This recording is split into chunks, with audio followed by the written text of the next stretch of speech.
Множественное число. Для выражения значения множественности в башкирском языке используются следующие аффиксы: дар, дер, тар, тер, лар, лер, дар, дер, присоединяющиеся непосредственно к корню слова. Урман – лес, урмандар – леса. Улян – трава, уляндер – травы. Китап – книга, китаптар – книги.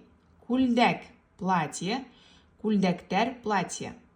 Кала – город, калалар – города. Сәске – цветок, сәскелер – цветы. Бабай – дядя, бабайдар – дяди, мужчины. Эбей – бабушка, эбейдер – бабушки. В башкирском языке аффикс множественности получает даже те заимствованные существительные, которые в русском языке не изменяются. Пальто – одно пальто, пальто-лар – много пальто. Такси – дар, кафе – лар.